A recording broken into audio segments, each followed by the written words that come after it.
தேவனுடைய பிள்ளை என்கிற அனுபவம் இயேசுவை ஏற்றுக்கொள்ளும் போது, அபிஷேகம் பெற்று ஆவினால் நடத்தப்படும் போது தேவனுடைய புத்திரர், சன்ஸ் ஆஃப் காட் அல்ல டாட்டர்ஸ் ஆஃப் காட் என்கிற அடுத்த அனுபவம், அந்த அனுபவத்தை பெற்றுக்கொள்கிறோம். அப்புறம் தேவனுடைய சீஷர்கள் அவரை முழுமையாக ஒப்பு கொடுத்து பின்பற்ற ஆரம்பிக்கும் போது இயேசுவின் சீஷர்கள், டிசைபிள் ஆஃப் ஜீசஸ் கிரைஸ்ட். அப்போ இன்னும் நம்ம ஆண்டவரை நெருங்குகிறோம் அப்படின்னு அர்த்தம், டிசைபிளாக. அதன் பிறகு ஊழியக்காரர்கள், தேவனுடைய ஊழியக்காரர்கள், ஊழியத்திற்காக தெரிந்து கொள்ளப்பட்டு ஊழியம் செய்கிறார், ஒரு அனுபவம். அடுத்தது ஒரு உன்னதமான அனுபவம் என்னென்னா தேவனுடைய சிநேகிதர்கள். வெளிப்படையாக சொல்லப்பட்டது, ஆபிரகாம் தேவனுடைய சிநேகிதன் எனப்பட்டார். மோசே ஆண்டவருக்கு ஒரு சிநேகிதனாக இருந்தார். அது சொல்ல ஒரு சிநேகிதனிடத்தில் பேசுவதை போல பேசினார். அதே மாதிரி சில பரிசுத்தவானுடைய வாழ்க்கை, நீங்கள் தாவீதுடைய வாழ்க்கையை வாசிக்கும் போதும் தேவனோடு நெருக்கமான ஒரு சிநேகிதன் என்கிற உறவில் வாழ்ந்திருப்பதை பார்க்க முடியும். அதே மாதிரி சாமுவேல் தீர்க்கதரிசியும் ஆண்டவர் தன் பாரத்தை அவரோடு பகிர்ந்து கொள்ளுகிற அளவிற்கு ஆண்டவருக்கும் அவருக்கு நெருக்கமான அனுபவம். ஆண்டவர் என்னைக்காவது உங்கள்கிட்ட தன் பாரத்தை சொன்னது உண்டா? நீங்கள் போய் ஆண்டவர்கிட்ட பாரத்தெல்லாம் சொல்கிறீங்க, ஆண்டவர் இது பிரச்சனை அது பிரச்சனை, என்ன பண்ணேன்னு தெரில, எனக்கு உதவி செய்யுங்க எப்போவுமே சொல்கிறீங்க.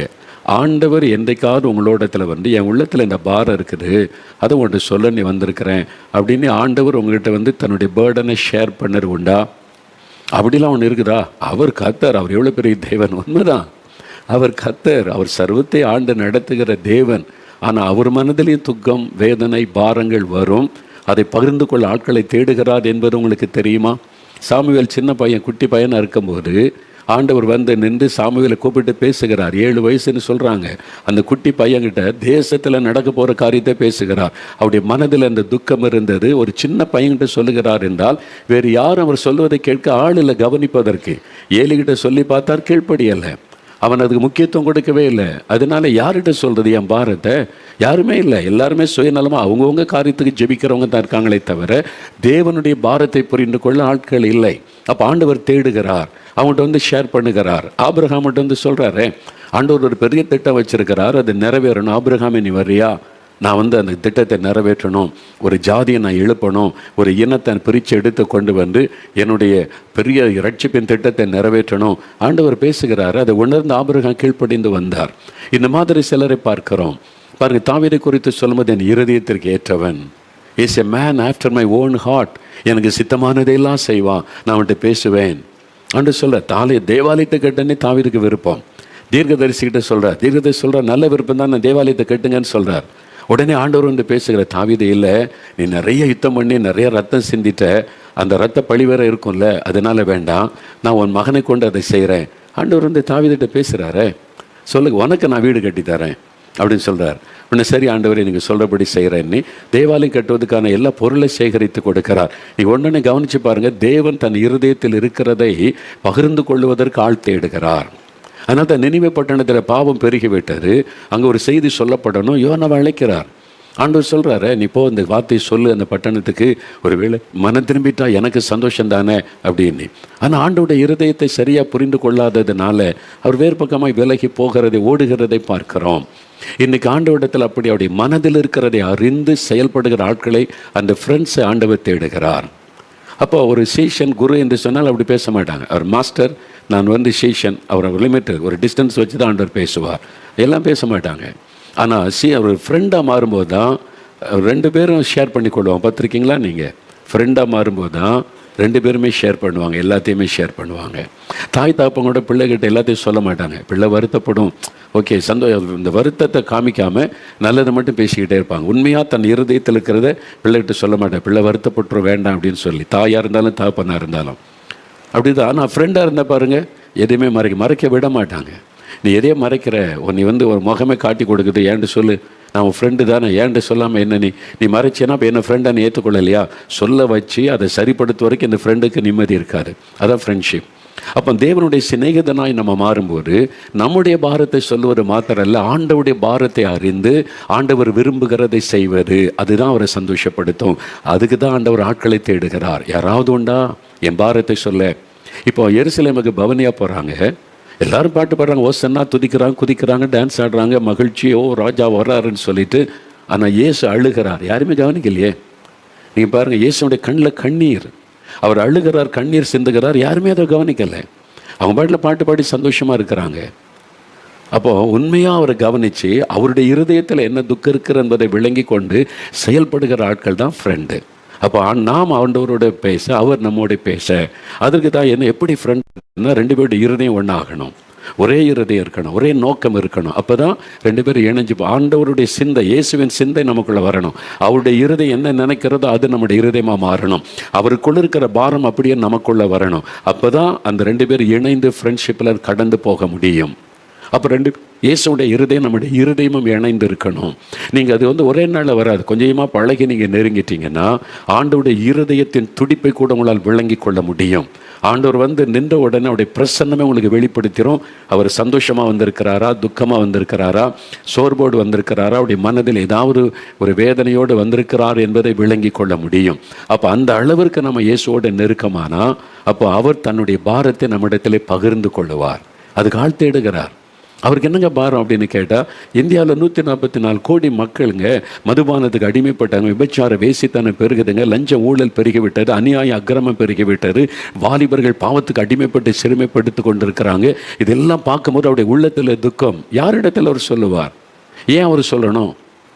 அவர் ஜெபிக்கிறதுக்கு ஆள் தேடுகிறார். ஜெபித்தால் தான் அவர் காரியத்தில் செயல்பட முடியும். அவருடைய பாரத்தை உணர்ந்து ஜெபிக்கிறவர்கள், வழக்கத்தின்படி ஜெபிக்கிறவங்களாம் இருக்காங்க. சர்ச்சில் ஜெபிச்சா ஜெபமான கடவுன்னு இப்போ டக்குன்னு வாச ராமேன் அவ்வளோதான் முடிஞ்சிடு. அதல்ல, தேவனுடைய இருதயத்தின் பாரத்தை உணர்ந்து ஜெபிக்கிறவர்கள், அவங்ககிட்ட தான் ஆண்டவர் காரியத்தை பகிர்ந்து கொள்ளுவார். அப்போ அதற்கு இருதயம் ஒன்றா இருக்கணும். இயேசுடைய சிந்தை நமக்குள்ளே வரணும். அவர் நினைக்கிறபடி நாம் நினைக்கணும். அதற்கு தான் சும்மா போன பைபிள் வாசம் ஜெபிச்சோன்னு வருவதல்ல. Close relationship with Lord Jesus, ஆண்டவரோட ஒரு பர்சனலான நெருக்கமான ரிலேஷன்ஷிப் இருந்தால் தான் இருதயம் ஒன்றாக இணைந்து செல்ல முடியும். அப்போ 2வது, அதுக்கு நம்ம நேரத்தை கொடுக்கணும். டைம் கணக்கு பார்க்காம டைம் கொடுக்கணும். ஆண்டோடைய பாத்துக்கு போனால் எனக்கு ஆண்டவர் ரொம்ப பிஸி, ஒரு 10 நிமிஷம் தான் எனக்கு ஜெபிக்க முடியும், வேகமாக ஜெபிச்சுட்டு போயிடுறேன், அவங்ககிட்ட அவர் பேச முடியாது. இன்றைக்கி என்னால் ஒரு அரை மணி நேரம் தான் பைபிள் வாசித்து ஜெபிக்க முடியும், நான் ரொம்ப பிஸியாக இருக்க ஆண்டவர் பேச மாட்டார். எவ்வளோ நேரம்னாலும் பரவாயில்ல, உங்கள் பாதத்தில் நான் அமர்ந்திருக்கிறேன், ஆண்டவரே என்னோட பேசுங்க, என்னை கைட் பண்ணுங்கள், நான் இதுக்காக ஜெபிக்கணும். அப்படி நீங்கள் நேரத்தை உங்களுக்கு கொடுத்தா அப்போ ஆண்டவர் உங்களோட இடைப்பட முடியும், பேச முடியும். 2 பேரும் ஃப்ரெண்டாக இருந்தால் கூட பாருங்களேன், ஏதாவது ஒன்று நடை ஒரு முக்கியமான காரியம் ஒன்று பேசணும், அப்போ நீ எனக்கு டைம் தர, எனக்கு ஒரு 5 நிமிஷம் இருக்குது, அர்ஜெண்டாக போகணும் அப்படின்னா சொல்ல மாட்டான். அப்போ நீ போ அப்படின்னா உள்ளத்தில் வருத்தப்போ உங்கள் காரியம் போ, இல்லைடா சொல்ல, அது அர்ஜெண்டாக சொல்கிற விஷயம் கிடையாது. நீ எனக்கு ஒரு டைம் ஒரு மணி நேரம் எங்கூட இருப்பியா, நான் பேசுகிறேன், எனக்கு அவ்வளோ டைம் இல்லைடா, 10 நிமிஷத்தில் போகணும். அப்போ போ. உள்ளத்தில் வருத்தம் இருக்கும், ஃப்ரெண்டுக்கிட்ட மனதை திறக்க மாட்டான். அப்படி தான் ஆண்டு வரும். நீங்கள் போய் உட்காரணும். அப்போ அது உட்கார்ந்து அவர் பேசுகிற கேட்குறதுக்கு நல்ல டைம் எதுன்னா அதிகாலை நேரம். உங்களுடைய மைண்டு ஃப்ரெஷ்ஷாக இருக்கும், இருதயம் ஃப்ரீயாக இருக்கும். தேவ சமூகத்தில் ஒரு 4 மணிக்கு 5 மணிக்கெல்லாம் அப்படியே நீங்கள் ஃப்ரெஷ்ஷாக ஆண்டவர் பாத்தில் உட்காந்து அப்படியே பிரசன்னத்தில் ஆண்டவர் என்கிட்ட பேசுங்க, நான் எதுக்கு ஜெபிக்கணும், என்ன ஜெபிக்கணும், உங்களுடைய உள்ளத்தில் என்ன பாரம் இருக்குது எனக்கு சொல்லுங்கள், நீங்கள் கேட்டு பாருங்கள். அப்போ அவர் மனம் திறந்து சொல்ல ஆரம்பிப்பார். நீங்கள் நேரம் பார்க்காம இருக்கணும். வேறு டிஸ்டர்பன்ஸ் அங்கே இப்படி பேசிக்கிட்டே இருக்கும்போது செல்ஃபோன் கிளிக்கின்றது, செய்தி பார்க்கறது, ஆண்டவர் உங்கள்கிட்ட பேச மாட்டார். நீங்கள் அதுக்கு அக்கறை கொடுக்குற ஆண்டவருடைய செய்திக்கு அவர் என்ன பேசுகிறான்றதை விட செல்ஃபோனை அப்படி இப்படி பார்த்துக்கிட்டே இருக்கீங்க, டைமை பார்த்துக்கிட்டே இருக்கீங்க, பேச மாட்டார். அவருடைய சத்தத்தை கேட்க முடியாது, அவர் உங்களுடைய இருதயத்தை திறக்க மாட்டார். நீங்கள் வேறு இதில் கவனம் செலுத்துறீங்க, டைம் பார்க்குறீங்க, செல்ஃபோனை பார்க்குறீங்க, யாராவது வருவாங்களோன்னு அந்த டிஸ்டர்பன்ஸே இருக்கக்கூடாது. அப்படி நீங்கள் தேவ சமூகத்தில் இருந்தால் தான். அதனால தான் இயேசு ஜெபிக்கும்போது மார்க் 1:35 அதிகாலையில் இருட்டோடு எழுந்து வனாந்தரத்துக்கு போயிடுவார். யாருடைய டிஸ்டர்பன்ஸ்? நான் பிதாவோடு பேசணும், அவர் என்னோட பேசணும், பிதாவோட என் காரியத்தை சொல்லணும், அவர் தன் காரியத்தை சொல்லணும். ஆண்டவர் போய் வனாந்தரத்தில் இருக்கிறார். ஒரு ஊழியத்தை முடித்த உடனே நான் பிதாக்கிட்ட தனியாக பேசணும், அவர் நாளைக்கு அவருடைய திட்டத்தை நான் அறியணும், நீங்கள் எல்லாம் போங்க, கோ. அவர் துரிதப்படுத்தினார், சீக்கிரம் போங்க, கோவே விரட்டுகிறார், go, I want to be alone, நான் தனியாக இருக்கணும், ஆண்டவரோட என் பிதாவோட பேசணும், தனித்து இருக்கிறார். இதுதான் இயேசு நம்ம கற்றுக் கொடுத்தாரு. மத்தை 14:23 வாசிக்கிறோம்ல, ஒரு நாள் இரவெல்லாம் போய் மலையில் காத்திருக்கிறார். 3 சீஷரை கூட்டிக் கொண்டு போகிறார். அவங்களுக்கும் இந்த அனுபவம் வரணும் என்பதற்காக கூட்டிக் கொண்டு அதை காண்பிக்கிறார். கெத்செமனே தோட்டத்தில் தனியாக போய் ஜெபம் பண்ணுகிறார். அப்போது ஆண்டவரோட தனித்து இருக்கணும், டைம் ஸ்பெண்ட் பண்ணணும். அதுக்கு 3வது ஒரு காரியம்னா விலைக்கரையும் கொடுக்கணும், தியாகம் பண்ணணும். சில சமயம் நீங்கள் தூக்கத்தை தியாகம் பண்ணணும், சாப்பாட்டை தியாகம் பண்ணணும், உங்களுடைய சொந்த ப்ரோக்ராம், சொந்த விருப்பத்தை நீங்கள் தியாகம் பண்ணுறதுக்கு ரெடியாக இருக்கணும். நீங்கள் ஒரு ப்ரோக்ராம் வச்சுருப்பீங்க, இன்றைக்கி இதை செஞ்சிடணும்னு ஆண்டவர் சொல்லுவார், இல்லை என்கிட்ட நீ காத்திருப்பியா? நீங்கள் அதை அவாய்ட் பண்ணிவிட்டு இயேசுவோடு இருக்க ஒப்பு கொடுத்தீங்கன்னா அவர் உங்களோட இடைப்படுவார்.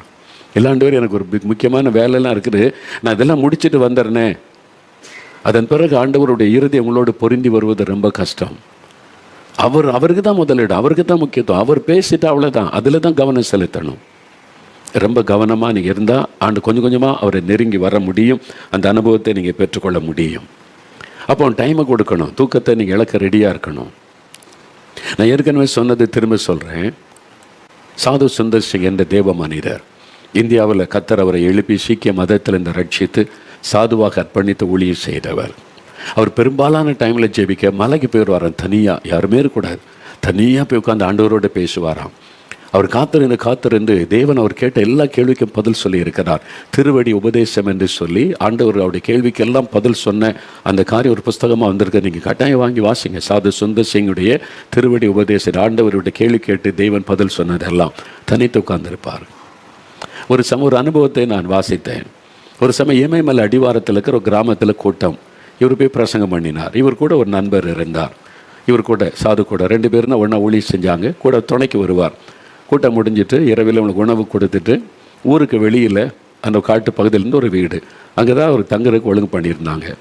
அங்கே போயிட்டு அவங்க சொன்னாங்க, இங்கே ஒரு ரூம் இருக்குது, உள்ள ஒரு ரூம் இருக்குது, இங்கே அவர் தங்கட்டும், உள்ள சாதையா தங்கி கொள்ளட்டும்னு அந்த மக்கள் ஒழுங்கு பண்ணிட்டு போயிட்டாங்க. சரின்னு சொல்லிட்டு சாது உள்ளுக்குள்ள ரூமில் ஒரு கட்டில் இருந்தார், இவர் இங்கே உள்ள கட்டில் இருந்தார். இந்த நண்பர் அதை போனவங்க என்ன பண்ணாங்கன்னா, ஒரு கம்பை எடுத்து அந்த நண்பர்கிட்ட கொடுத்தாங்க. சாது கூட வந்திருக்கார்ல, கூட துணை கேட்டேன். ஒரு தடி எடுத்து கொடுத்தாங்களே, இதை வச்சுக்கிடுங்க, இது எதுக்கு பாதுகாப்புக்கு. என்ன செய்யுது, காட்டுப்பகுதி, பாம்பு நடமாட்டம் இருக்கும், சப்போஸ் பாம்பு வந்ததுன்னா சும்மா தட்டுங்க, அது போயிடும் அப்படின்னு சொல்லி. இந்த ஆள் தூங்குவாரா, பாம்பு இருக்குன்னு சொன்ன பிறகு ஒன்றும் சொல்லாமல் இருந்தாலும் தூங்கியிருப்பார். அதனால் இவருக்கு இந்த பாம்பு நினைப்பில் தூக்கம் வரல, கஷ்டம். அவர் உட்கார்ந்துட்டு சாது ஐயா கவனிச்சார். உள்ளே எட்டி பார்த்தா அவர் படுக்க பக்கத்தில் முழங்கால் படிக்கிட்டு இப்படி கை கூப்பி இப்படியே ஜெபிக்கிறார். கை கூப்பி அப்படியே பார்த்து ஜெபிக்கிறார். அப்போ அவர் பார்த்தாரு. ராத்திரி படுக்க போகும்னாலும் ஒரு ஜெபம் பண்ணுவல்ல, நமக்கு ஒரு பழக்கம். ராத்திரி படுக்க போகும்போது ஆண்டவர் ஸ்தோத்திரம் பண்ணிவிட்டு அவர் படுக்க போகிறாருன்னு சொல்லிட்டு இவர் படுத்து தூங்கிட்டார். இந்த பாம்பு ஞாபகம் இருந்ததுனால டக்குன்னு விழிப்பு வந்துட்டு பயத்தில் பார்த்தா 2 மணி நேரம் தூங்கியிருந்தார். எளிமை உட்காந்து பாரு, நடுராத்திரி நேரம். சாது தூங்கிட்டாங்களான்னு பார்த்தா அதே மாதிரி முழங்கால் நிற்கிறார்.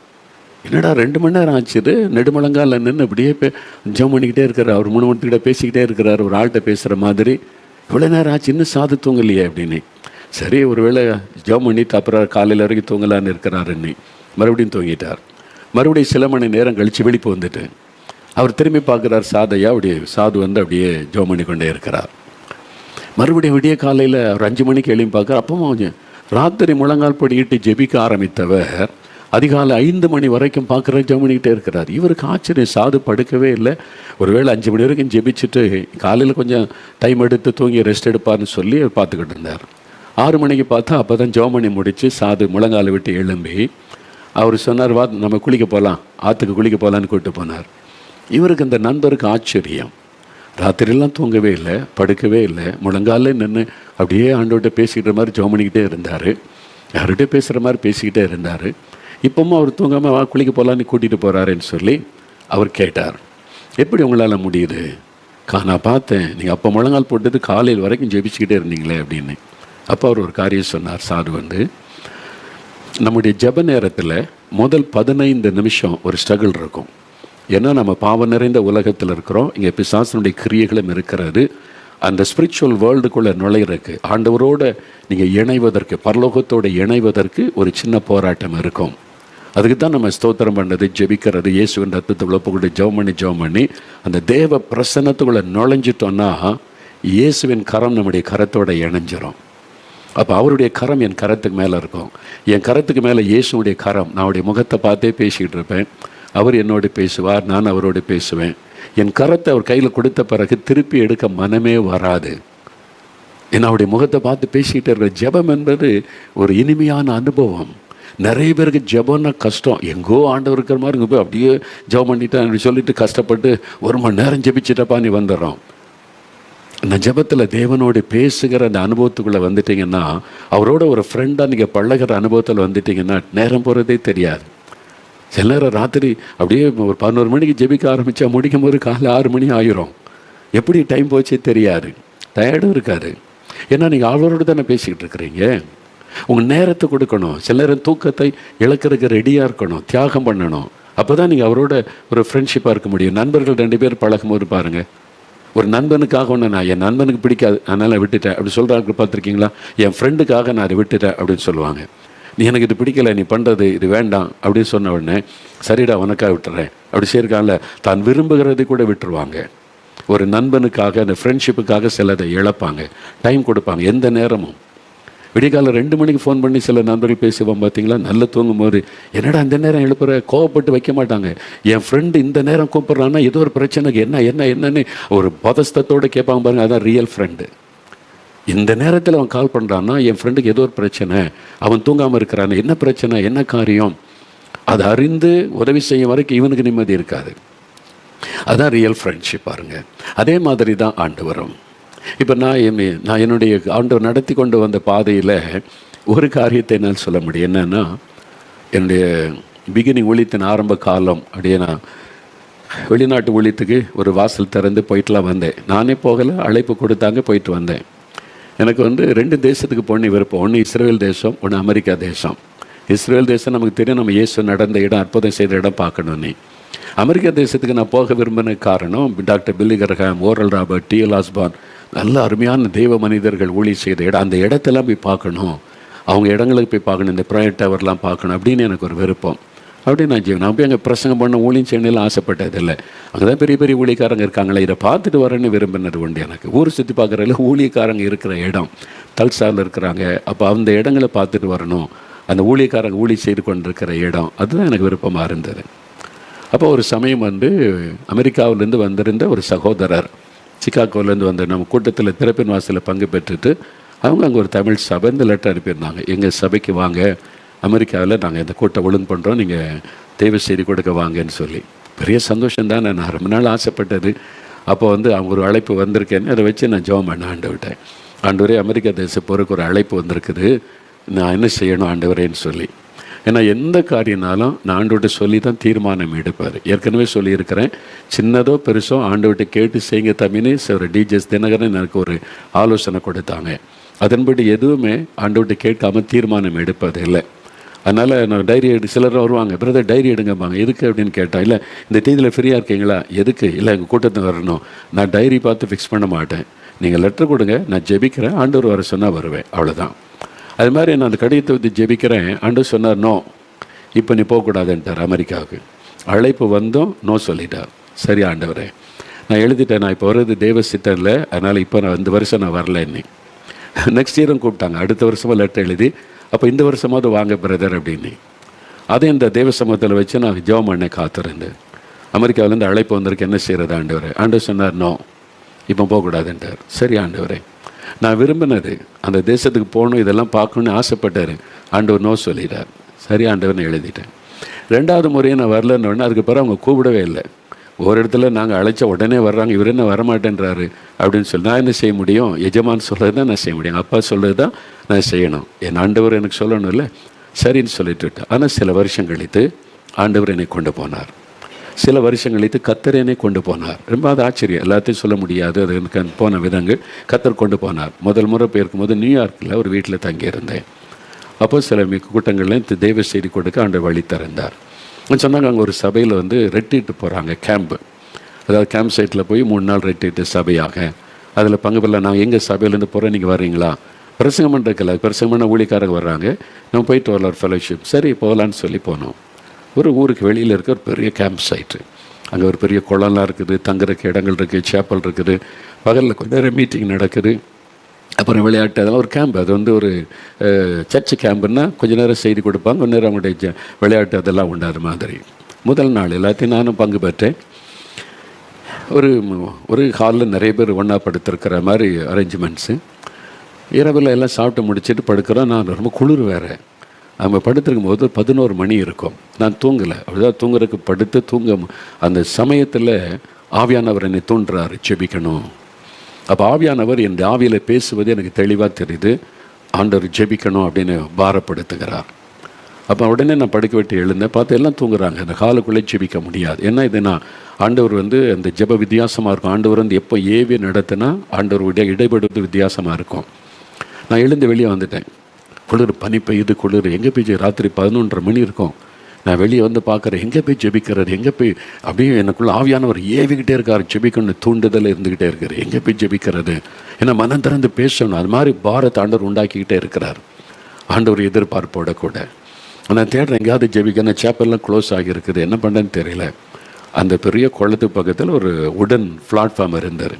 சரி இதில் போய் ஜெபிக்கலான்னு போய் அங்கே போய் கிட்டத்தட்ட நடுராத்திரி நேரம் நான் போய் முழங்கால் படியிட்டு மனம் திறந்த, ஆண்டவரே நீங்கள் என்னை ஜெபிக்க கூப்பிட்ருக்கீங்க, நீங்கள் தான் அழைச்சிங்க, நீங்கள் சொன்னதுனால நான் வந்திருக்கிறேன், நான் என்ன செய்யணும் ஆண்டவரே, என்ன காரியம், நானாக ஜெபிக்கலை, நான் ஆண்டவர் தான் நான் அழைச்சிருக்கிறார், ஜெபிக்கணும்னு தூண்டுதலை கொடுத்து. அப்போ தேவன் ஏதோ என்கிட்ட பேச விரும்புகிறதை உணர்ந்து நான் என்ன செய்யணும், என்ன ஆண்டவரே என்பதாக கேட்டேன். ஒருத்தர் கூட்டங்கள் என்ன கூப்பிட்டீங்க அப்படின்னு கேட்பேன், அது மாதிரி தான் கேட்டேன், என்ன ஆண்டவரே.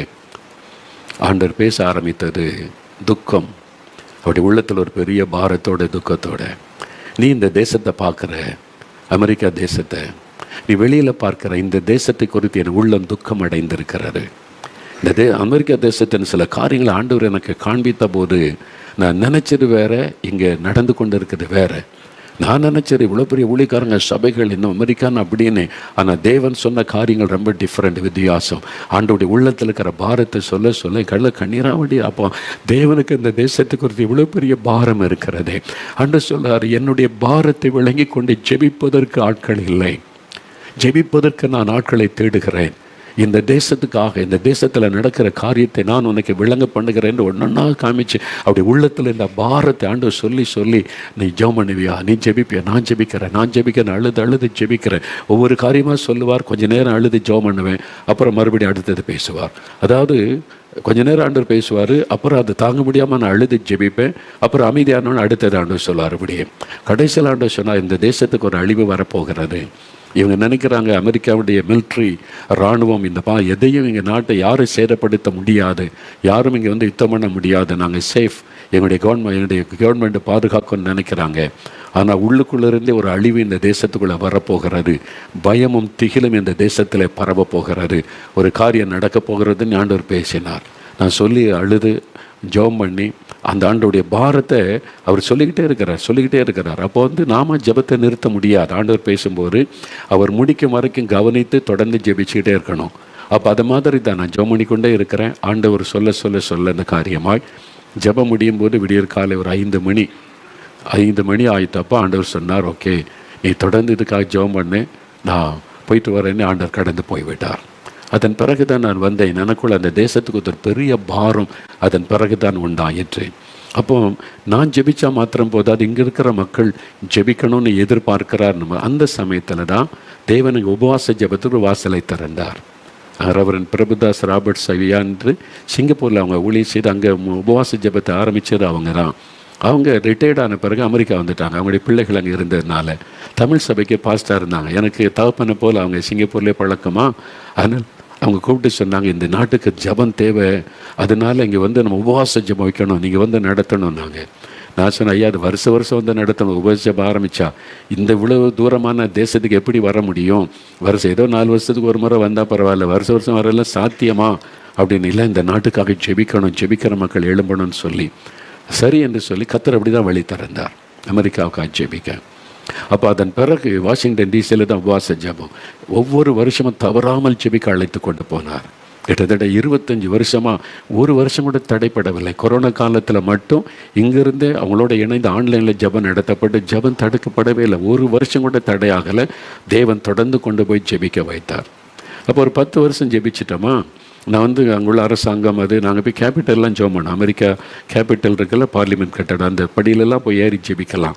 அங்கெல்லாம் போய் ஜெபம் பண்ணோம். ஒயிட் ஹவுஸ் பக்கத்தில் போயெல்லாம் ஜெபம் பண்ணோம். அப்படிலாம் ஜெபம் பண்ணோம். ப்ரேயர் வாக்கெல்லாம் போவோம். 10 வருஷம் ஜெபிச்சிட்டோமா, ஒரு பெரிய மாற்றம் ஒன்றும் இல்லை.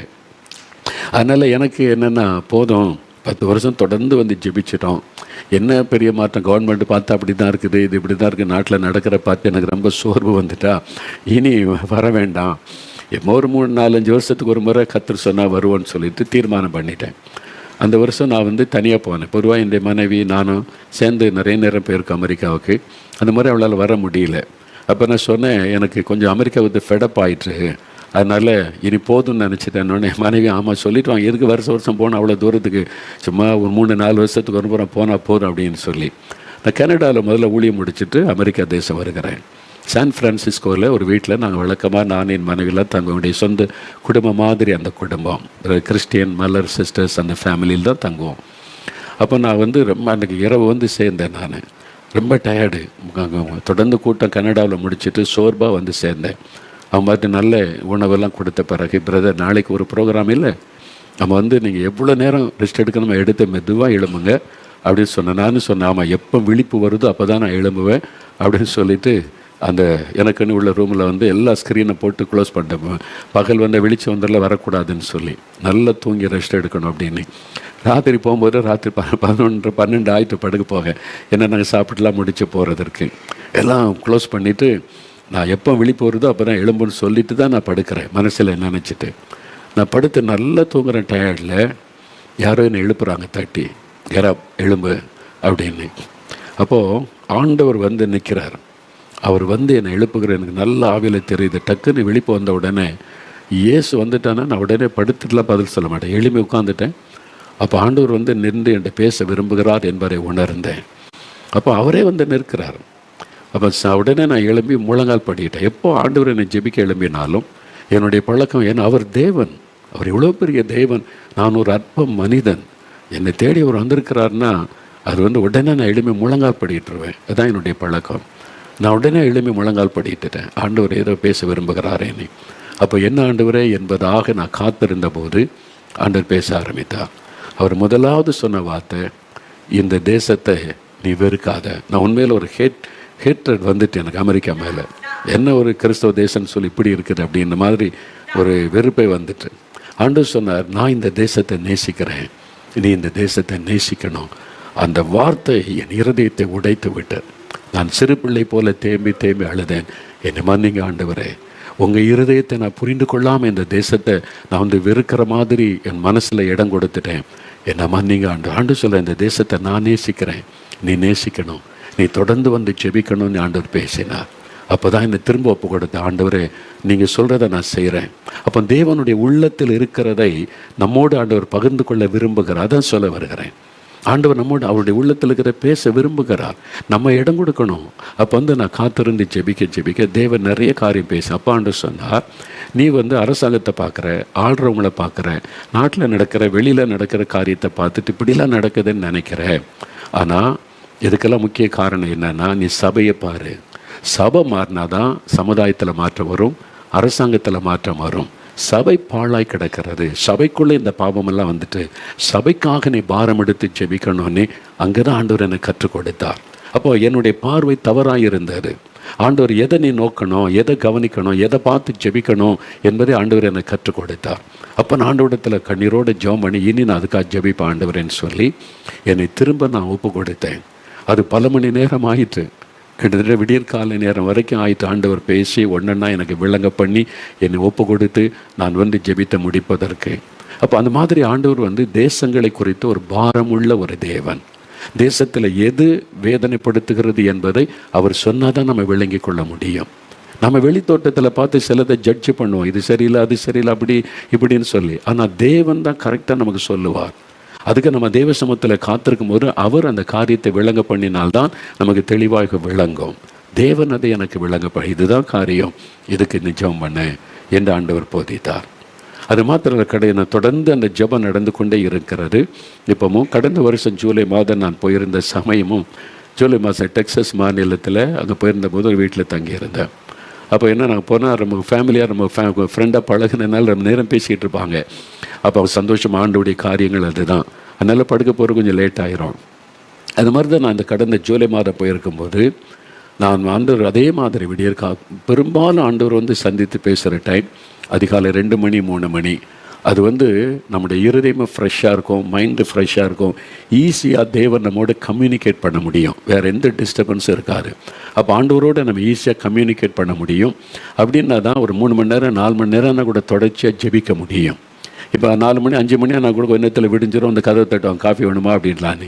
இந்த டிஸ்டர்பன்ஸ் இருக்கக்கூடாது. ஆண்டவரோடு காத்திருக்கணும், அவர் நம்மோடு பேசணுமானா அந்த டிஸ்டர்பன்ஸ் இருக்கக்கூடாது. அதனால தான் தேவன் விடியற்கால நேரத்தில் ஆண்டவர் வந்து நம்மளை சந்திப்பார். அப்போ நல்ல டைம் இருக்கும், ஃப்ரீயாக உட்காந்து நம்ம டைம் பார்க்காம காத்திருந்து ஜெபிக்க முடியும், ஆண்டவர் பேசுவதை கவனிக்க முடியும். சிலர் சொல்லுவாங்க, கத்திருந்து விடிய காலம் எழுப்பினார், நான் டைம் பார்த்தேன், 3 மணி ஆச்சுதா, ஆண்டவர் நான் ரொம்ப டயர்டாக இருக்கிறேன், நான் வந்து கொஞ்சம் பொறுத்து எழுப்பி ஜெபிக்கிற ஆண்டவர்னு சொல்லிட்டேன் அப்படின்னு சிலர் சொல்லுவாங்க. எனக்கு ஷாக்கு. நான் சொன்னேன், என்ன அவர் உங்கள் வீட்டு வேலைக்காரனா? அவ்வளோ ஈஸியாக சொல்கிறீங்க? அவர் எவ்வளோ பெரிய தேவன்.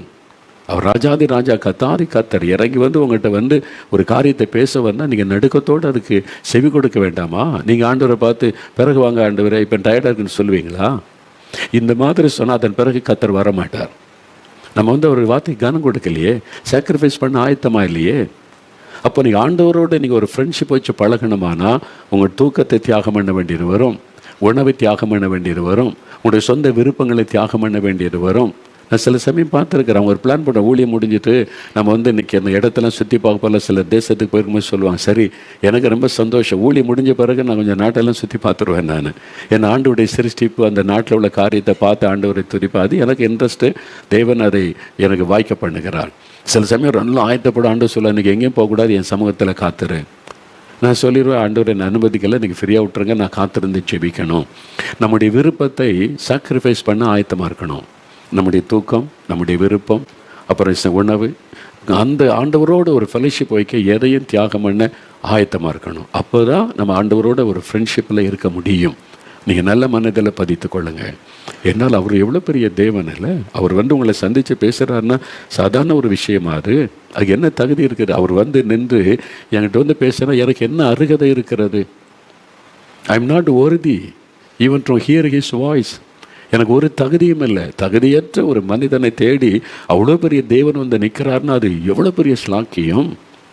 அதனால் அவருடைய பாதத்தில் நான் இயேசு வந்து நின்று இப்போவுமே நான் அவரை பார்த்துட்டு சாஷ்டாங்கமாக விழுந்து நான் அவரை முதலாவது தொழுது கொள்ளுவேன். அவர் வந்து நிற்கிறேன்னு தெரியும், நாவியில் தெரிஞ்சுட்டா சாஷ்டாங்கமாக விழுந்து வணங்கிட்டு தான் அப்புறம் ஆண்டவர் பேசுவதற்கு. அப்போ தினந்தோறும் ஆண்டவர் பேசுகிறது ஆவியில் தான் அவர் பேசுவார். சில சமயத்தில் தான் பிரத்யட்சமாக அவர் வந்து நின்று பேசுவார். மோசையோட முகமுகமாக பேசின மாதிரி சில சமயம், எல்லா நாளும் அல்ல, எல்லா நாளும் பேசுவது பரிசுத்த ஆவியானவர் மூலமாக நம்முடைய ஆவியில் அவர் பேசுவார். நம்ம நடக்கும்போது பேசுவார், ட்ராவலில் இருக்கும்போது கூட பேசுவார். அந்த மாதிரி ஆண்டவர் பேசுனா அவர் வந்து கதை அடிக்கிறது ஜாலியாக அப்படி அப்படிலாம் இல்லை. சீரியஸாக ஆத்மாக்களை குறித்தும் தேசத்தை குறித்தும் ஜனங்கள் ரட்சிக்கப்படுவதை குறித்தும் மட்டும்தான் அவர் ரொம்ப அக்கறையாக பேசுவார். அவருடைய திட்டம், பரலோகத்தின் திட்டத்தை நிறைவேற்றுவதை குறித்து, சுவிசேஷ அறிவிப்பதை குறித்து, ஆத்மாக்கள் மீட்கப்படும், அதுதான் அவருடைய நோக்கம். அதை குறித்து பேசுவார். அதான் அவருடைய இருதயம். நம்ம அறிந்து கொள்ள நான் சில சமயம் ரகசியங்களை கற்றுக் கொடுக்க நம்மோடு பேசுவார். சில ப்ராக்டிக்கலான காரியத்தை நமக்கு சொல்லிக் கொடுப்பதற்கு நம்மோடு பேசுவார். எல்லாமே ஆவிக்குரிய காரியம், தேவனுடைய ராஜ்யத்துக்கு அடுத்த காரியம்தான் அவர் பேசுவார். அதான் நான் என்னுடைய வாழ்க்கையில் ஒரு அனுபவம் அந்த மாதிரி. ஏன்னா அப்படி அதுதான் பைபிள்லேயே நான் அப்படி தான் பார்க்குறேன். ஜனங்களை பார்க்கும்போது மெய்ப்பெண்ணில்லாத ஆளுகளை போல இருக்கிறாங்களே, ஜனங்களுக்காய் பரிதவிக்க. சீஷரோடு என்ன பேசுகிறார்? ஏதாவது கதை அடித்தார் ஆண்டவர்? சந்தோஷமாக இருப்பார், அவங்களோட மகிழ்ச்சியாக சந்தோஷமாக, அது வேறு. ஆனால் எதுவும் அனாவசியமாக பேச மாட்டார். ஆண்டவர் பேசினா அவருடைய இருதயத்தில் இருக்கிறதை வெளிப்படுத்தி பேசுவார். அது மாதிரி நம்ம ஆண்டவர் இயேசுவோடு கூட பழகும் பொழுது ஒவ்வொன்றும் கவனமாக இருக்கணும். அவர் சில சமயத்தில் சில காரியத்தில் கோபமாக கூட அவர் பேசுவார். வருத்தத்தோடு இருப்பதை தெரியும். ஏன் அது பண்ண? அது வருத்தம். அப்போ அது வந்து நம்ம இருதயத்தை, ஐயோ ஆண்டவரை துக்கப்படுத்திட்டோம் நம்ம செய்தது. அப்போ இருதயம் நொறுங்கிற, ஆண்டவரே மன்னிங்க, நான் இனிமேல் அந்த தவறு செய்யக்கூடாது, ஒப்பு கொடுக்க வைப்பார். ஆண்டவர் கோவிச்செல்லாம் போக மாட்டார். அவர் நம்மோடு கூட பழகி சரிப்படுத்த அவர் நமக்கு உணர்த்துவார், சரிப்படுத்துவார், நம்மளை வந்து பாதுகாக்கிறதில் கவனம் செலுத்துவார். அவர்கிட்ட மனம் திறந்து நீங்கள் எல்லாத்தையுமே பேசலாம். எப்படி 2 ஃப்ரெண்ட்ஸ் பேசுகிற மாதிரி. அதனால தான் சொல்ல, நீங்கள் ஆண்டவரோடு பழகிட்டா உங்களுக்கும் ஆண்டவருக்கும் ஒரு சீக்ரெட் வந்துடும். Secret between you and your friend Jesus. அவர் யாருக்கும் சொல்ல மாட்டார். அது நமக்கும் ஆண்டவருக்குள்ள சீக்ரெட், ஒரு ரகசியம். அது யாராலும் விளங்கி கொள்ள முடியாது. மோசைக்கு ஆண்டவருக்குள்ள ஃபெலோஷிப் அப்படி தான், தாவீதுக்கும் ஆண்டவருக்குள்ள ஐக்கியம் அப்படி தான், சீஷரோட ஒரு வைத்திருந்த ஐக்கியம் அப்படி தான். நான் என்னுடைய பலனும் தெரியும், பலவீனமும் தெரியும், எல்லா மனுஷரை பற்றி அவருக்கு தெரியும். அதுக்கு மத்தியில் ஆண்டவர் நம்மோட பழகி நம்ம உற்சாகப்படுத்தி தட்டி கொடுத்து நடத்தி கொண்டே இருப்பார். சில வருஷம் முந்தின காலத்தை யோசித்து பார்த்தா இப்போ எவ்வளோ முட்டாள்தனமாலாம் பண்ணியிருக்கோன்னு எனக்கு இப்போ தெரியும். ஐயோ எவ்வளோ முட்டாள்தனமாக நம்ம நடந்திருக்கோம். ஆனால் அதையெல்லாம் ஆண்டவர் பொறுத்து கொண்டு நம்மளை நடத்தி கொண்டு வந்திருக்கிறாரு. அப்போ ஆண்டவர்கிட்ட கேட்டேன், அது ஆரம்பம், அதனால் உனக்கு புரியாது, கொஞ்சம் நாளான உனக்கு தெரிந்து கொள்ளுவேன்னு எனக்கு தெரியும், நீ கற்றுக்கொள்ளுவேன்னு எனக்கு தெரியும், அதனால தான் நான் அப்படி கொண்டு வந்தது. அதுதான் அவருடைய இருதயம். அதான் 2 நண்பர்கள் பழகும்போது உள்ள ஒரு காரியம். நம்மை சரியாய் புரிந்து கொள்ள அவரை போல வேறு யாராலும் முடியாது. Jesus Christ is the best friend in the world. நீங்கள் அவரோட ஃப்ரெண்ட்ஷிப் வச்சு பாருங்கள், உங்களுடைய லைஃபே சேஞ்ச் ஆகிரும். உங்களுடைய எண்ணங்கள், சிந்தனைகள் எல்லாமே வித்தியாசமாக மாறிடும். அவர் எப்பொழுதும் அவருக்குள்ளே சந்தோஷமாக அவரை சந்தோஷப்படுத்த நான் எது அவரை சந்தோஷப்படுத்த அதான் அவருடைய நோக்கமாக மாறிடும். ஏன்னா அவர் நம்மளை சந்தோஷப்படுத்துகிறார்ல. நம்ம எப்பவுமே நம்ம ஒரு முகம் வாடிட்டு வந்துடுறோம். ஒயாரியோ க்ரைங், எதுக்கு அழுகிற? நான் முன்னால் இப்போ பல வருஷமாகி விட்டார். ஒரு சமயத்தில் ரொம்ப சில சூழ்நிலைகள், எனக்கு விரோதமாக வந்த காரியங்கள், எனக்கு காயப்படுத்தின காரியம், ரொம்ப கண்ணீர் விட்டு அழுது போதும் ஆண்டவரேன்னு சொல்லிட்டேன். இதுக்கு மேலே தாங்க முடியாது, போதும். அப்போ ஆண்டவர் பிரத்யட்சமாக என்னை சந்தித்தார். என் ரூமுக்குள்ளே வந்தார், என்னோடு பேசினார். அழாத, ஒயாரி க்ரைங். ஆண்டவர் சொன்னார், உன்னுடைய கண்ணீர் வீணாகக்கூடாது. உனக்காக உன் காரியமாக நீ அழக்கூடாது. நீ தேசத்துக்காக, ஆத்துமாக்களுக்காக, மற்றவங்களுக்காக தான் கண்ணீர் வடிக்கணும். அதனால் உனக்கு நான் இருக்கிறேன் அப்படின்னு ஆண்டவர் பேசி தைரியப்படுத்தி, எனக்காக நீ இருக்கணும். ஏன்னா அவருக்காகத்தான் இந்த வாழ்க்கை. அதனால் இயேசுவை நல்லா விளங்கி கொண்டு அவரோட நல்லா க்ளோஸ் ஆகிட்டோன்னா ரொம்ப மனம் திறந்து பேசுவார். அதை நம்ம அழகாய் நடத்துவார். ஒரு அற்புதம் ஆபிரகாமோடு பேசினவர், ஈசாக்கோடு பேசினவரா, மோசையோடு பேசினவர், இன்றைக்கு நம்மோடு பேசுகிறவர். அவர் நேற்றும் என்றும் என்று மாறாதவர். அனாவசியமாக பேச மாட்டார், அவசியமில்லாத பேச மாட்டார். தேவனுடைய ராஜ்யம் கட்டப்படுவது, இப்போ பேசினா அவருடைய வருகை, வரப்போகிற எழுப்புதல், தேசத்தில் என்ன நடக்கும், தேசத்தில் நடக்கிறதை பார், அது பாரப்படுத்துவார். தேசத்தில் என்ன நடந்து கொண்டிருக்கு அது நம்முடைய உள்ளத்தை கசக்கி புள்ளியும். தேவனை துக்கப்படுத்துகிறதெல்லாம் நம்மளை துக்கப்படுத்தும். தேவனை பாதிப்பை உண்டாக்குறதெல்லாம் நம்மளுக்குள்ளே பாதிப்பை உண்டாக்கும். நம்ம ஜெப நேரத்திலே தெரிஞ்சிடும் ஆண்டவரை பாதிக்கிற காரியம். அப்போ அதுக்காக நம்ம ஆண்டவரிடத்தில் மன்றாடி ஜெபிக்கிற ஒரு அபிஷேகத்துக்குள்ளே ஆவியானவர் நடத்தி விடுவார். அப்போ இயேசுவோடு இணைந்து ஜெபிப்பது. அப்போ இதுதான் நம்ம ஆண்டவரோட ஃப்ரெண்ட்ஷிப் வச்சு பழகிற ஒரு காரியம். நான் ஆரம்ப காலம் 80களின் 78 அந்த ஊழி ஆரம்பித்த காலத்தில் 4 மாடிக்கு ஆண்டவர் வர சொல்லிட்டு வந்துட்டேன்னா, நான் பிரசங்கம் பண்ணும்போது அப்போ நான் இந்து குடும்பத்திலேருந்து ரட்சிக்கப்பட்டு வந்தேன்னு தெரியும். எல்லோரும் புகழுவாங்க. யாரும் என்ன குறை சொன்னதே இல்லை. ஆரம்பத்தில் எல்லோரும் புகழுவாங்க. என் சபையில் இங்கே உழித்து போகிற இடத்துல இந்த தம்பி இந்து குடும்பத்தில் வந்திருக்கார் அப்படின்னு. ஒரு நாள் பைபிள் ஒரு வசன வாசித்தேன், எல்லாராலும் புகழப்படுகிறவனுக்கு ஐயோ அப்படின்னு ஒரு வசனம் இருக்குது. அதை பார்த்தோன்னே எனக்கு ஆண்டவரே, இது எனக்கு ரொம்ப டேஞ்சர். எல்லோரும் என்ன புகழ்கிறாங்க, யாரும் குறை சொல்ல மாட்டேங்கிறாங்க, எல்லோரும் புகழ்கிறாங்களே, எனக்கு ஐயோ அப்படி தானே அந்த வசனம் சொல்லுது அப்படின்னு சொல்லி நான் அது குறித்து யோசித்து கொண்டே இருந்தேன். அப்போ ஒரு நாள் ஆண்டவர் சொன்னார், இந்த சபையில் பிரசங்கம் பண்ண கூப்பிட்டாங்களா, 4 மாடி சர்ச்சு தான், அதில் நான் இருந்த பிரசங்கம் பண்ணி சொல்லுவாங்க. அப்போ அன்றைக்கு ஆண்டவர் சொன்னார், நான் போய் தேரிக்காட்டில் காத்திருப்பேன், காட்டுப்பதில் என்ன பிரசங்கம் பண்ண. ஆண்டவர் சொன்னார், நீ பாவத்தை விட்டு மனம் திரும்பன்னா இவங்களுக்கு பாவம்னா என்னன்னு தெரியல, இதுதான் பாவம்னு பேசு அப்படின்னு பைபிள்லேருந்து இந்த வசனத்தெல்லாம் சொல்லி, இந்த பாவம் இருக்குது மனம் திரும்பன்னு பேசினார். நான் சொன்ன, ஆண்டவரை இதை பேசினா என்னை அடிக்க வந்துடுவாங்க. ஏன்னா வெளி சபை எங்கேயோ போய் பேசிடுவானா ஓடி வந்துடலாம். சொந்த ஊர் சொந்த சபைக்குள்ளே இதை பேசுனா அவ்வளோதான், எப்படி ஏற்றுக்கொள்வாங்க? நீ இதை சொல்லு, நீ சொல்லலைன்னா இவனுடைய ரத்தப்பழி உங்ககிட்ட கேட்கப்படும், அதனால் நீ சொல்லு அப்படின்னாரு. சரி ஆண்டவர், நான் ரொம்ப ஜெபிச்சேன். பிரசங்கத்துக்கு முன்னால் கண்ணீர் விட்டு அழுது ஜெபம் பண்ணேன். இந்த வசனம் உங்களுக்குள்ளே கிரியை செய்யணும் ஆண்டவர் என்னை ஜெபம் பண்ணிவிட்டு நான் போய் சர்ச்சில் நிற்கிறேன். மைக் வைப்பாங்க, ஊருக்கே கேட்கும் அந்த பிரசங்கம். அன்றைக்கி மைக்கை நான் ஆஃப் பண்ணி வச்சுட்டேன். ஏன்னா வெளி ஆட்கள் அதை கேட்க வேண்டாம், இது சபைக்கு கொடுக்குற செய்தின்னு சொல்லி ஆண்டவர் சொன்ன வார்த்தை பிரசங்கம் பண்ணேன். இதுதான் பாவம், இந்த வசனம், இந்த பாவம் இங்கே இருக்குது, உனக்குள்ளே இருக்குது, சபைக்குள்ளே இருக்குன்னு பேசி முடித்தேன் பாருங்கள். ஆராதனை முடித்த உடனே கலவரம் வந்துட்டு சர்ச்சுக்குள்ளே. ஒரு குரூப் இப்படிலாம் பிரசங்கம் பண்ணலாம், எப்படி இந்த மாதிரி பேசலாம் அப்படின்னு. நான் எங்கே பேசினேன், ஆண்டவர் எல்லாம் வசனம் அதானே. ஒரு குரூப் சொல்கிறாங்க, இந்த செய்தி நம்ம சபைக்கு தேவை, இந்த மாதிரி யாரும் பேசலை அப்படின்னு. அவ்வளோதான், 2 பிரிஞ்சு முக்கியமான நாட்கள் சொல்லிட்டான், இனிமேல் மோகன்லாஸை சபையில் பிரசங்கம் பண்ண விடக்கூடாது. 7 வருஷம் சபையில் பிரசங்கம் பண்ண விட மாட்டாங்க, பிரசங்கம் பண்ண விட மாட்டாங்க. நான் 7 வருஷம் ஆனால் அதே சர்ச்சுக்கு தான் போனேன். அதுலேருந்து கொஞ்சம் பேர் பார்க்க எனக்கு விரோதம் பேச ஆரம்பித்தாங்க. அப்போ ஆரம்பித்தது தான் இன்றைக்கு வரைக்கும் வளர்ந்துக்கிட்டே இருக்குது. அதனால் எனக்கு ரொம்ப சந்தோஷம். அது திட்ட தான் நம்ம கரெக்டான பாதையில் போகிறேன்னு அர்த்தம். எல்லாராலும் புகழப்பட்டால் அது சாபமாயிரும். திட்டுற ஆட்கள் இருக்கணும், குறை சொல்கிற ஆட்கள் இருக்கணும், நம்மளை பரிகாசம் பண்ணுற ஆட்கள் இருக்கணும். அதுதான் ஆசீர்வாதம், அது ஒரு பெரிய சந்தோஷம். அதனால் இதை இயேசு எனக்கு கற்றுக் கொடுத்தார். இப்போ இயேசுடைய ஊழியத்தில் ஃபஸ்ட் இயர் பார்த்திங்கன்னா எல்லாரும் புகழ்கிறாங்க. அவருடைய புகழ், அவருடைய பெயர் பரவிட்டு அற்புதம் செய்கிறார், விடுதலை கொடுக்குறார், சுகமாக எல்லாரும் இயேசு இயேசு இயேசு என்னை. 2வது வருஷம் ஆரம்பித்த உடனே எதிர்ப்பு ஆரம்பித்தார். மத தலைவர்கள் பார்த்தாங்க, பொறாம கொண்டாங்க. அதனால் என்ன இயேசு செய்தாலும் குறை சொல்ல ஆரம்பித்தாங்க. 3வது வருஷம் வரும்போது அந்த எதிர்ப்பு அதிகமாகிட்டு 3வது வருஷம் கடந்த உடனே அவரை கொலை செய்கிற அளவுக்கு எதிர்ப்பு வந்தார். பெருகி கொண்டே இருந்தார். ஊழியம் பெருக பெருக எதிர்ப்பு பெருகும், நிந்தைகள் பரிகாசம் பெருகணும். அப்போ தான் நம்ம இயேசு போல ஊழியம் செய்கிறேன்னு அர்த்தம். ஏன்னா இயேசுக்கு நடந்தது, பவுலுக்கு நடந்தது, இயேசு என்ன கற்றுக் கொடுத்தார். அதற்காக ஆண்டவருக்கு ஸ்தோத்திரம். அப்போது நம்ம அவரோட ஃப்ரெண்ட்ஷிப்பை பழகினா எல்லாத்தையுமே மறந்திருந்து அவர்கிட்ட பேசலாம். ஆண்டவர் இப்படி கேள்விப்படுறேன், நான் என்ன செய்யணும்? இப்போ அப்படியே ஆண்டு சில பிரச்சனை வரும்போது என்ன பண்ணுறது முடிவெடுக்குன்னு தெரியாது. நான் ஆண்டவர்கிட்ட இப்போ என்ன பண்ணுறது தெரில, ஆண்டவரே கொஞ்ச நாள் அமைதியாரு, ஜஸ்ட் கீப் குவைட், நீ அமைதியாக விட்டுரு, நான் பார்த்துக்கிறேன். அமைதியாக விட்ட உடனே கொஞ்ச நாளில் தன்னால சரியாயிரும் அந்த பிரச்சனை. நான் போய் அதுக்குள்ளே நுழைஞ்சு டீல் பண்ண ஆரம்பித்து பெரிய பிரச்சனை ஆகிருக்கும். ரொம்ப அழகாக நடத்துவார். நல்ல ஒரு சிநேகிதன். ஒரு ஃப்ரெண்டாக இருந்தால் கைட் பண்ணுவாங்கல்ல, என்ன பண்ணுன்னு தெரிலடா அப்படின்னு நினைக்கும் போது சும்மாரு, நீ இப்படி பண்ணு, அமைதியாரு, அது சரியாயிரும் அப்படி சொல்லுவாங்க பார்த்தீங்களா. அந்த மாதிரி தான் இயேசு நமக்கு ஒரு நல்ல ஃப்ரெண்டாக இருந்து எந்த இக்கட்டிலும் நம்ம என்ன செய்யணும்னு சொல்லுவார். அமைதியாரு, பேசாத, சில சமயம் இப்படி பதில் சொல்லு அப்படின்னு ஆண்டவர் சொல்லி கொடுப்பார். அழகாய் நடத்துவார். அவருடைய ஃப்ரெண்டை மாற உங்களுக்கு விருப்பமா?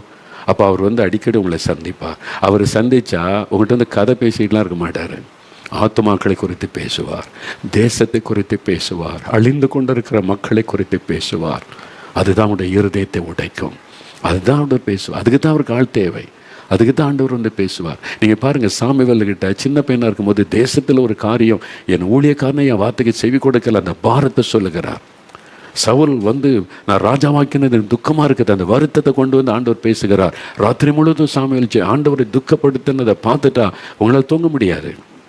சில சம்பவங்கள் சர்ச்சில் நடக்கிற சில காரியம் செய்தித்தாளில் பார்த்துட்ட உடனே என் இதயத்தில் ஒரு பாரம் வரும். என்னென்ன ஆண்டவர் துக்கப்படுகிறார்னே, தூக்கம் வராது, சாப்பிட முடியாது, நிம்மதியாக இருக்க முடியாது. அது நினைச்சு ஆண்டவரே உம்முடைய நாம் இப்படி சபையில் தூஷிக்கப்படுதே, உம்முடைய உள்ளத்தை காயப்படுத்துகிறாங்களே, என் அழுகையும் கண்ணீரும் தான் வரும். தேவனுடைய பாரம் உங்களுக்குள்ளே வந்துவிடும். அவரை சந்தோஷப்படுத்த வரைக்கும் உங்களால் சும்மா இருக்க முடியாது. அந்த மாதிரி ஒரு அனுபவத்தில் அவர் நடத்துவார். அதுக்கு தான் அவர் சொல்கிறார், நான் எல்லாத்தையும் மனசில் எல்லாத்தையும் உங்கள்கிட்ட சொல்கிறேன். இனிமேல் நீங்கள் என்னுடைய சிநேகிதர், பிதா எனக்கு வெளிப்படுத்தின எல்லாத்தையும் நான் உங்களுக்கு சொல்லித்தர்றேன். அது மாதிரி தான் ஆண்டவர் பேசுவார். எல்லாத்தையும் ஒரு நாட்டை குறித்து எல்லாத்தையும் சொல்லி தருவார். ஒரு நாள் நான் பல தேசங்களில் பார்த்துருக்கிறேன். நான் மியான்மர் தேசத்துக்கு போயிருந்த போது ஃபஸ்ட் டைம் போயிருக்கிறேன். 2 நாள் கூட்டம் முடிந்தார். கடைசி நாள் கூட்டம் ராத்திரியில் ஆண்டவர் என்னை உட்கார வச்சு மணிக்கணக்காக 4-5 மணி நேரம் பேசினார். இந்த தேசத்தில் நடக்கிற காரியம், இனி நடக்க போகிற காரியம் எல்லாத்தையும் நான் ஒன்றா நோட் பண்ணி எடுத்து வச்சு ஜெபிக்கிறேன். கொஞ்ச நேரம் அழுது ஜெபம். அப்புறம் ஆண்டவர் பேசுவார். அப்படி ஒவ்வொரு தேசத்து குறித்து பேசுகிறனால தான் தொடர்ந்து அந்த தேசத்துக்கு போகிறேன். இலங்கை தேசத்து குறித்து பேசினார். இல்லாட்டினா நான் இதுக்கு போகணும். ஆண்டவர் எதை குறித்து பேசுகிறா அது நம்மளை பாதிக்கும்.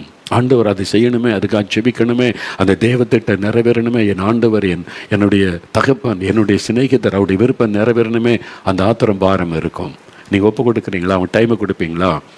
தூக்க நேரத்தை நீங்கள் கொடுக்க வேண்டியது வரும். ஓகேவா? நீங்கள் அதுக்கு ஆயத்தமாக இருந்தால் அவரோட ஃப்ரெண்ட்ஷிப் வைத்து கொள்ளலாம். ஏன்னா எந்த டைமும் நீங்கள் அவைலபிளாக இருக்கணும். அவர் பேசும்போது you have to be ready. நீங்கள் ஆயத்தமாக இருக்கணும். இல்லை எனக்கு ரொம்ப பிஸி, நான் தூங்கின ஆண்டவரே, நான் எனக்கு அது இருக்குது இதுக்கு சாக்கு போக சொன்னால் அவர் வேலைக்கு போயிடுவார். ஆனால் நீங்கள் எப்பவும் அவைலபிள், அவருக்கு தான் முதலிடம் கொடுக்கணும். உங்கள் தூக்கத்துக்கோ சாப்பாட்டுக்கோ ஃப்ரெண்ட்ஷிப்புக்கோ சொந்த காரியத்துக்கு இல்லை. உங்களுடைய ஃபேமிலியெல்லாம் 2வது, முதல்ல அவர் தான். அவர் என்ன சொல்கிறார் அதுதான். அதுக்கு நீங்கள் ரெடியாக இருக்கணும். அப்படி ஒப்பு கொடுத்தா அவருக்கு ஃப்ரெண்டாக மாறிடலாம். ஒப்பு கொடுக்குறீங்களா? ஒரு 5 நிமிடம் நம்ம ஜெபிக்க போகிறோம். நான் அவருடைய ஃப்ரெண்டாக மாறணும், இயேசுக்கு ஒரு சிநேகிதனாக இருக்கணும், அவர் என்கிட்ட பேசணும், நான் அவருடைய பாரத்தை சுமந்து அவரோட இணைந்து நான் ஜெபிக்கணும் அப்படின்னு விரும்புகிறீங்களா? அப்படி ஒப்பு கொடுக்குறீங்களா? அப்படியே முடிஞ்ச முழங்கால் படியிடுங்க. சிறு பிள்ளைகள் கூட, வாலிபர்கள் கூட, பெரியவங்க கூட ஒரு 5 நிமிஷம் ஆண்டவரை பார்த்து சொல்லுங்கள். ஆண்டவரே, உங்களுடைய சிநேகிதனாக இருக்க நான் விரும்புகிறேன். உங்கள் பாரத்தை நான் விளங்கி கொண்டு ஜெபிக்க, உங்களுடைய பாரத்தை ஷேர் பண்ண விரும்புகிறேன். நீங்கள் என்ன சொன்னாலும் நான் ஜெபம் பண்ணுவேன். அதே சமயத்தில் சீக்கிரட்டை காத்துக்கொள்ளணும். ஆண்டவர் சில ரகசியமானதை பேசினா யாருக்கும் சொல்லக்கூடாது. உங்களுடைய மனைவிக்கு கூட தெரியக்கூடாது. யார் உங்களுக்கு ஆண்டவருக்கு மட்டும். அது மாதிரி சில சீக்கிரட் எனக்கும் இயேசுவுக்கும் உண்டு. அது யாருக்கும் சொல்லுவதில்லை, அவரும் யாருக்கும் சொல்ல மாட்டார். அது உங்களுக்கும் ஆண்டவருக்குள்ள தனிப்பட்ட ஒரு சீக்ரெட். அதை காத்துக்கொள்ள நீங்கள் பெருமை அடித்து அதை போய் சொல்ல ஆரம்பிச்சிங்கன்னா தேவன் அதன் பிறகு உங்கள்கிட்ட பேசுவதை நிறுத்தி கொள்ளுவார். நீங்கள் அனாவசியமாக பேசக்கூடாது. ஆண்டவர் உங்களை நம்பி உங்கள்கிட்ட சில காரியம் சொன்னால் அது உங்களுக்குள்ளே வைத்து கொள்ளணும். எதை சொல்கிறாரோ அதை சொல்லணும். எல்லாத்தையும் சொல்லக்கூடாது. நான் பேசுகிற எல்லாத்தையும் எனக்கு ஆண்டவர் கொடுத்த சொல்லிக் கொடுத்து எல்லாத்தையும் நான் பப்ளிக்காக சொல்லுவதில்லை. அது எனக்கும் ஆண்டவருக்குள்ள சீக்ரெட். எதை சொல்கிறாரோ அதான் நம்மகிட்ட சொல்ல முடியும், எல்லாத்தையும் சொல்ல முடியாது. அதனால் இதையும் காத்துக்கொள்ளணும். அப்படின்னா தான் ஆண்டவர் உங்களோட பேசுவார். ஜெபிக்கிறீங்களா? கண்களை மூடுங்க, அப்படியே ஜெபம் பண்ணுங்க. இயேசுவே, நான் உங்களுடைய நண்பனா சிநேகிதியாக இருக்க விரும்புகிறேன், என்கிட்டையும் பேசுங்க, எனக்கும் அந்த அனுபவத்தை தாங்க, நான் உங்களோட நெருங்கி இருக்கணும் ஆண்டவரே, உங்களுடைய குரலை கேட்கணும், உங்களுடைய முகத்தை நான் தரிசிக்கணும், நீங்கள் பேசுகிறத நான் கேட்கணும், நீங்கள் சொல்கிறதுக்கு நான் ஜெபம் பண்ணணும், நீங்கள் சொல்கிறபடி நான் செய்யணும், நடக்கணும். உங்களுடைய மனதில் இருக்கிற இது எதுனாலும் எனக்கு சொல்லணும், நானும் அதை புரிந்து கொள்ளணும். எனக்கு அந்த இருதயத்தை தாங்க, எனக்கு அப்படிப்பட்ட ஒரு அனுபவத்தை தாங்க ஆண்டவரே. உடைய சிநேகிதனா நான் இருக்க விரும்புகிறேன், உடைய சிநேகிதியா இருக்க நான் விரும்புகிறேன் ஆண்டவர். நீங்க விரும்புகிறதை தான் நான் விரும்பணும், நீங்க சொல்லுகிறதை தான் நான் செய்யணும், நீங்க சொல்லுகிற காரியத்துக்கு தான் நான் ஜெபம் பண்ணணும், நீங்க விரும்புகிறபடி நான் நடந்து கொள்ளணும். என்னை ஒப்பு கொடுக்கிறேன் ஆண்டவரை. ஒப்பு கொடுங்க, ஒப்பு கொடுங்க. வாலிப தம்பி, வாலிப மகளே, நீ ஒப்பு கொடு. வாலிப சின்ன பிள்ளைகள் ஒப்பு கொடுங்க. ஆண்டவர் தேடுகிறார். யாராவது எனக்கு சிநேகிதர்களாக இருப்பீங்களா, சிநேகிதியாக இருப்பீங்களா, என் பாரத்தை பகிர்ந்து கொள்ள யாராவது உண்டான்னு தேடுகிறார்.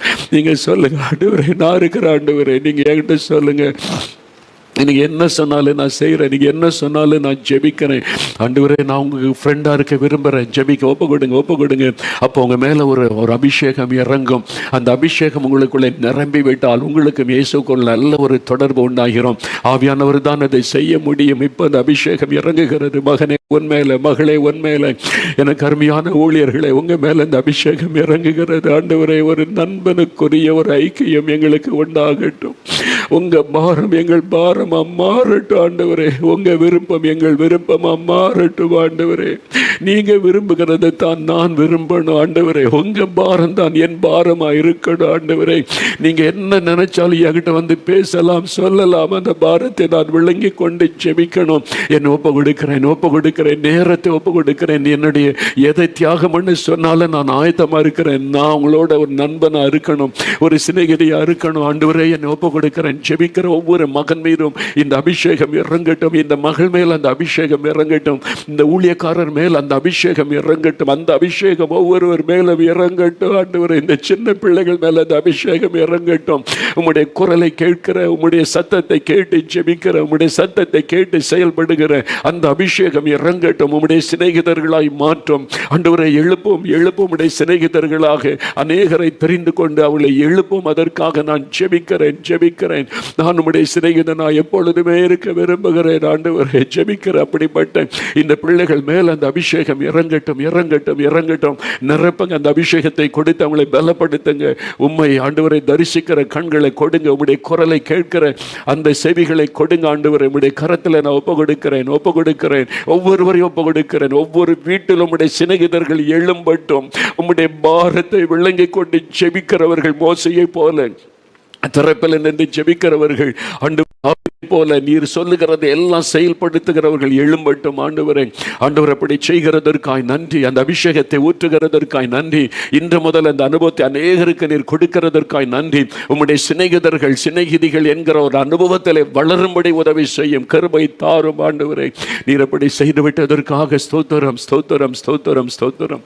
இந்த அனுபவத்தை எங்களுக்கு தந்ததற்காக நன்றி. அநேகருக்கு நீர் கொடுத்ததற்காக நன்றி. உமக்கு ஸ்தோத்திரம். இயேசு கிறிஸ்துவின் நாமத்தில் ஜெபிக்கிறோம் பிதாவே. ஆமென், ஆமென்.